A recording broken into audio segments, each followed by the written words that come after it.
"Hey, Captain Marvel, yes, Chun-Li, we need you to do something heroic, and I need you to do something really cool, because you're the cool woman." It's like, ugh! Video games are home to some of the best stories we know and love, so it makes sense that all video games should have a story mode. Or should they? We're going to be talking about all that and more, but first, coffee.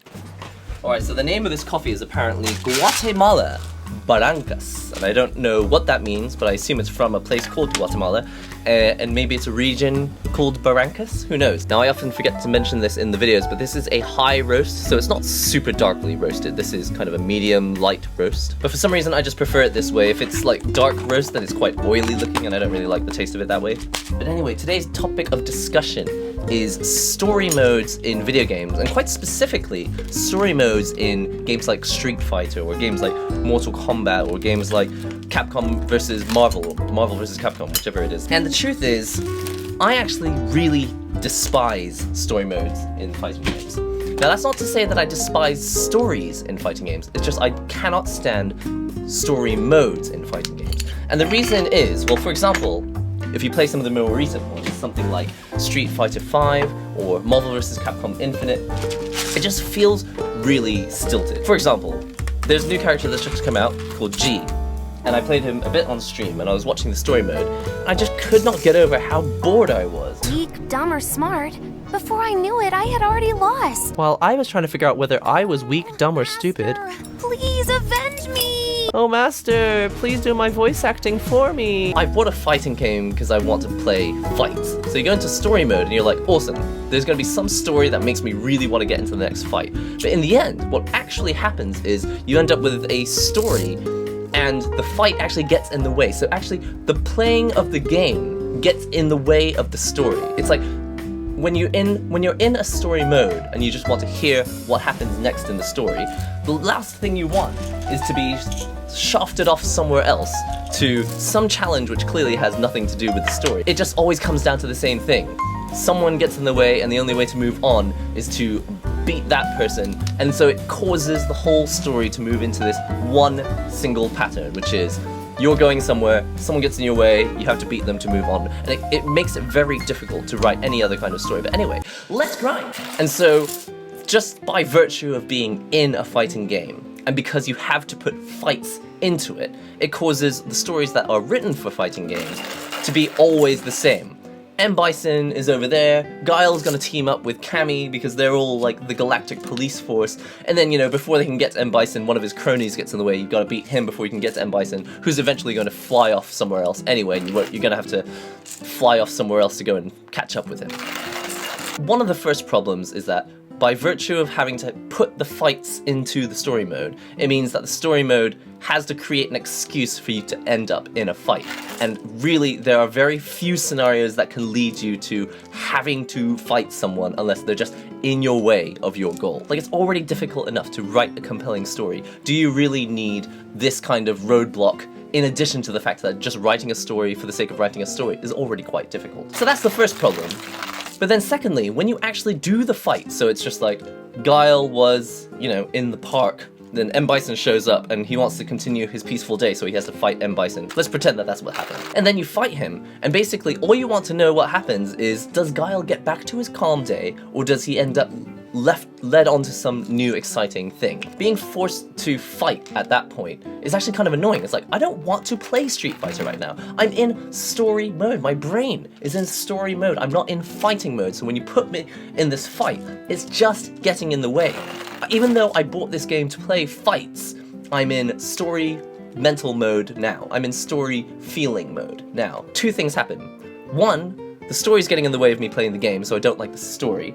And then when the fight shows up, it's like, I don't want to play the fight either, because I just want to find out what's going on with the story. So by the time you finally get into one mode, you're sent off into the other mode, which is not what you want. It's just so jarring, because you're always sent off to do something that you don't want to do. It's incredibly frustrating. But it gets even worse. I haven't played every single fighting game story mode out there. I'm just talking about the main ones I've played recently, which are Street Fighter V and Marvel vs. Capcom Infinite, and it's just so forced. The immense ridiculousness of having to call out, "Hey, Captain Marvel, yes, Chun-Li, we need you to do something heroic, and I need you to do something really cool, because you're the cool woman. It's like, ugh! Everyone acting to their stereotype is such an issue for me. Anyway, hold on, let me just put the coffee in the actual thing. Alright, so the first issue for me with story modes in fighting games is the fact that, one, I bought the game to play fighting and not story. But since I'm going into story mode to find out what's going on in the story, in the end, once I'm in story mode, like my brain is in story mode, I don't actually want to play the fights that eventually come up, even though that was the original reason why I bought the game to start with. So we've got these first issues to start with. But then there's, in addition to this, the main issue for me is that forgetting about the fights, it's just these stories are so ridiculous that I can't get into them. And so I'm going to use Marvel vs. Capcom Infinite as my first example. Now, this is not to diss the game and say that, wow, they really screwed up the game or anything. This is actually exactly the same thing that I feel with Street Fighter V. But the reason, the thing that really strikes me right at the start is right in the first fight sequence, or the first story sequence. You actually are fighting, you see like Captain America and Mega Man X, and they're fighting each other. And then Chun-Li and Captain Marvel show up. And they call each other by their superhero names, right? So she's just like, Chun-Li? Yes, Captain Marvel? And it's like, wait a minute. This doesn't even happen in the Avengers movies. They knew that in the Avengers movies, it just sounds so ridiculous to call people by their superhero names that they just don't. They just call Iron Man Tony, and they call Captain America Steve Rogers. Because they know that realistically speaking, if Iron Man met Captain America, they probably wouldn't say, hey, Captain America, yes, Iron Man. They go, what's up, Steve? And it's just like, Captain. Sometimes he calls him Captain as a nickname, but he doesn't say Captain America, because it's just so ridiculous. But the main issue really is that it's not believable. And the reason it's not believable is because they worked better when you didn't flesh out the story. Now, I'm not saying don't make story modes. If you want to be creative, you want to make a story mode, go ahead and do whatever it is you want. But what I'm saying is that in a fighting game, maybe if you made like a different game, you called it like the story game and you played it as an RPG, you could flesh out the characters there. But in the middle of a fighting game, if you're going to try and create this story where, well, essentially looking at the characters, you can already assume a lot about them. For example, with Street Fighter 2, Guile looks buff and strong. M. Bison looks kind of scary. Chun-Li looks like she's got some sort of chip on her shoulder. Ryu looks like he's a serious wandering warrior, world warrior, as it were. But the problem is, those are things that we assume about them based on the way they look. They've been designed to be like comic book characters, understandable just by looking at them. Like, you can't judge a book by its cover, but with Street Fighter characters, with King of Fighters characters, with, I assume, Mortal Kombat characters, all these characters, they're not designed to have secret backstories which belie the way they look. They're designed to look so that their main story is obvious. It's clear that this person is a murderous maniac, or it's clear that this person is a serious student of Ansatken or something. So it's when you take these caricatures and they act exactly how you would stereotype a person to act like that.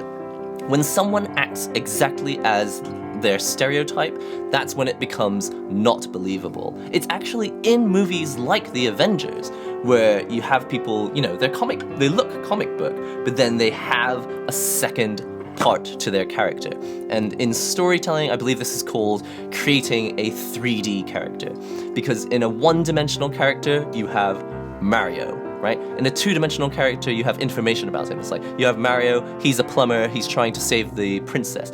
In a 3D character, if he were to become an actual story, he would have something that you don't know about him just by looking at him. For example, he's always missed his mother as a child, and so now when he sees someone caring and nurturing like Princess Peach, he feels an inescapable desire to go and save her and make sure that she can take care of the Mushroom Kingdom. Alright, this is a really awful example, but that's pretty much That's pretty much how I feel about it. So when characters act exactly how their stereotype would normally dictate, so they're acting stereotypically and also they look stereotypical, and also they've been designed to give away exactly who they are just by looking at them, it's just insufferable. All right, let's just take this.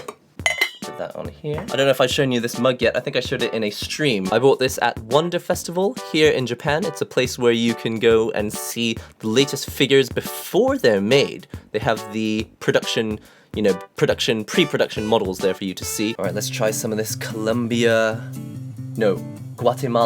Barrancas. Hopefully I haven't made too much. Whoops, I have. I made too much. Smells like hot water. It's so disappointing that I can't smell. Honestly, I actually believe in my mind that if I keep trying it, maybe one day I'll just be able to smell. I just smell hot water. Oh, but it does not taste like hot water. It tastes like a public bath. So let me be perfectly clear. I'm not trying to say that story modes can't work in a fighting game. And I've heard lots of great things about story modes that do work in some fighting games, but the ones that I've played are Street Fighter 5, Marvel vs. Capcom Infinite, and BlazBlue Cross Tag Battle. And I've also tried to learn a little bit about Guilty Gear. And I would say that of those 4 games, the one that probably worked the best was Guilty Gear. Because with Guilty Gear, it's very clear that every character is interesting. You know, this guy's a giant robot, this guy's got a cool hairdo, this person's got a giant gun, this person's got robot things coming out of them, this person's wearing a hood and has long nails. It's clear that they're interesting, but it's not clear exactly who they are. It's not obvious that this person is evil or that this person is a hero. It's not clear that this person is a police officer and that this person owns an, you know, world-ending organization. And so it seems to me that the issue is when we design characters to be immediate. So their character design tells you everything you need to know about them, and a lot of people will probably say that is good character design. You may also say that for many reasons that could be bad character design, but let's say that it's a game where the story is not the most important thing. It's a platform game. We just want to know everything we need to know about Mario. He's a plumber. That's why he's jumping into these pipes. That's why we dressed him in overalls. There is no other story beyond that. Let's not try to make it deeper. Guile's in the army. That's why he's got, you know, his nationalist, patriotic tattoos on both shoulders, right? Ryu studies karate, and that's why he's always wearing, it's not karate, but it's Ansatsuken, but he's always wearing his gi. If he wore like a shirt and tie, all you would know about Ryu is that he works in an office, but you want to know that he's a fighter, and so he's wearing his fighting outfit all the time. Their looks say everything we need to know about them immediately, so then when we tell you in the story, Ryu, we need you to come because you're the hero and you're the one who's the most serious of us. It's like, we already know that. Don't say it out loud.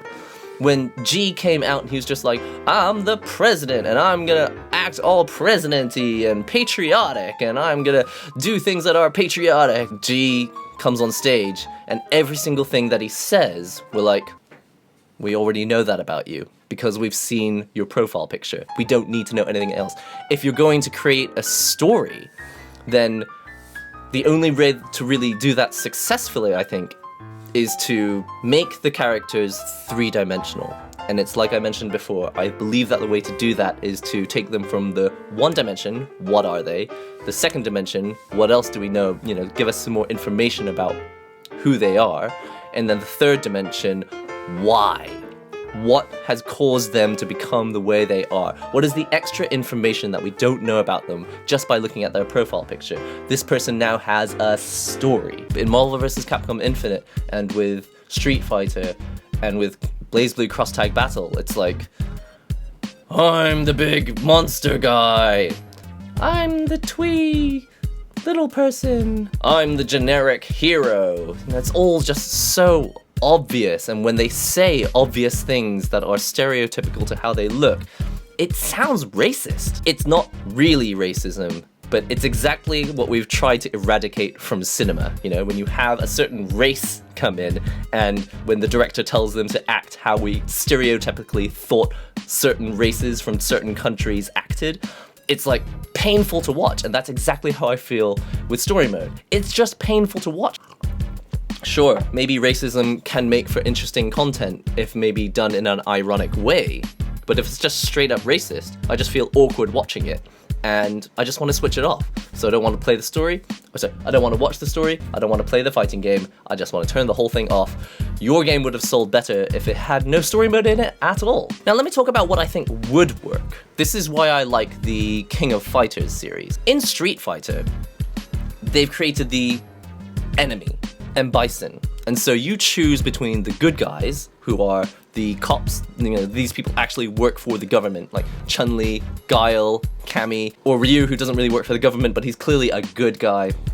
Or you play for the bad guys, Sagat and Bison, Balrog, Vega, Fang, and they act typically bad guy-esque. And you're watching it and it's just like, no, there's no way that a Thai fighter, a boxer, and a guy in a cape would ever stand in a bank bickering about some guy with long nails while, the US Army man stands here with no other army people, only one of them. Cammy, I don't even really understand exactly what her job is, and Chun-Li.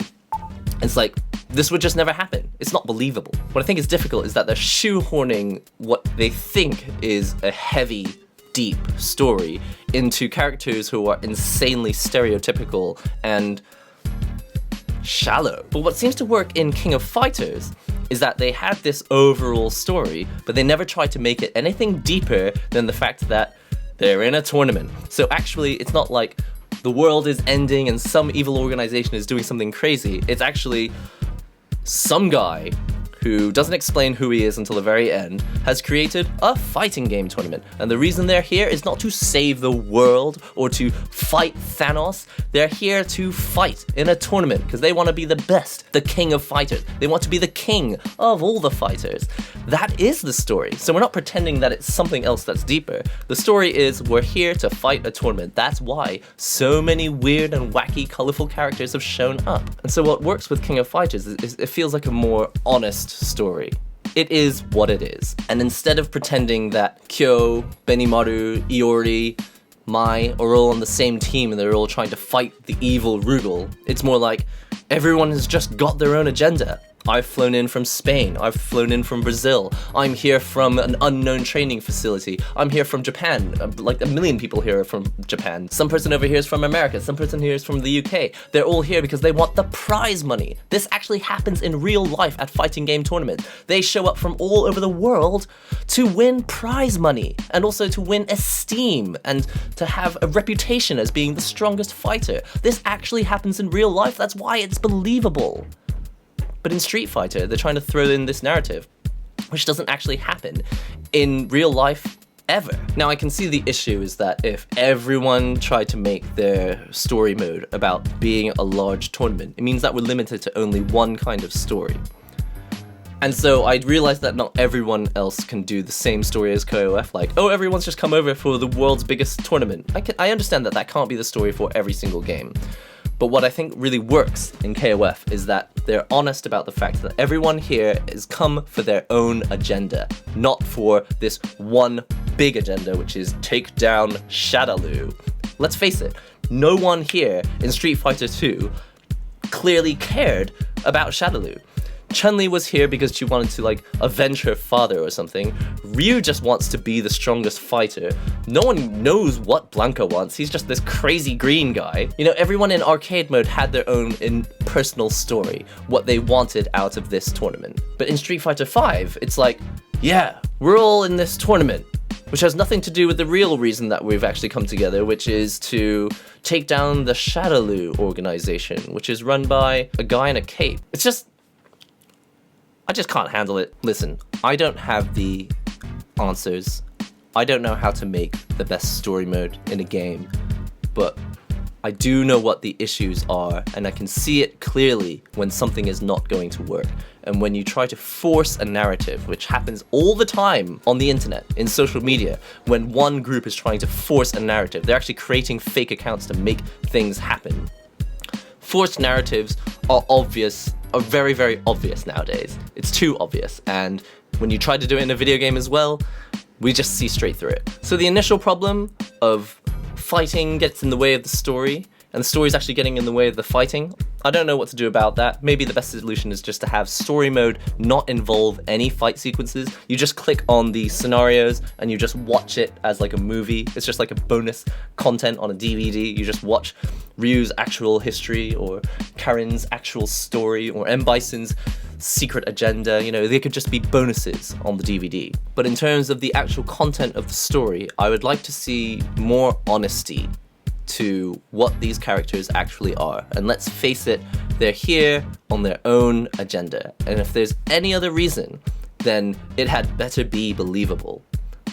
Like if it's a fighting game called Army A versus Army B, and everyone's in a red uniform and a blue uniform and they fight each other, fine, it makes sense that they're all on the same side. But if you're going to create a cast where it's like one person's a green monster, one person's a Japanese karate kid, the other person is M. Bison, the other person is from China and spins upside down, another person's in the army, when you're gonna have that colorful a cast, I feel like it only makes sense to have a story where everyone has their own agenda and they're not trying to fight for the same cause. Anyway, it's much deeper than we can go into in a single video, and I haven't played every story mode in every game, so maybe I just need to play more games and try out all the other story modes out there. But I think even before we get into do these stories make sense, we need to worry about the fact that playing the fighting matches actually gets in the way of the story.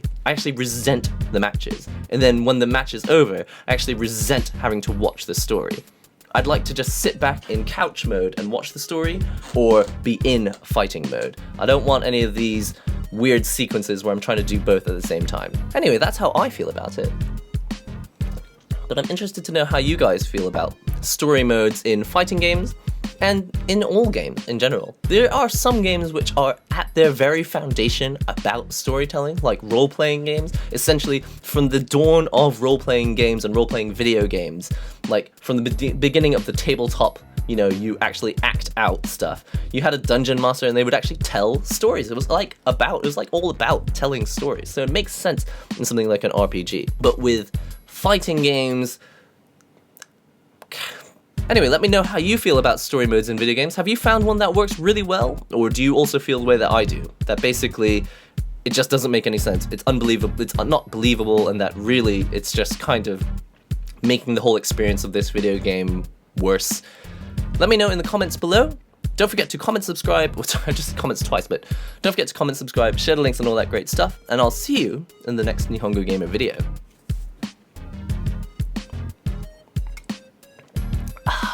I just talked really, really quickly.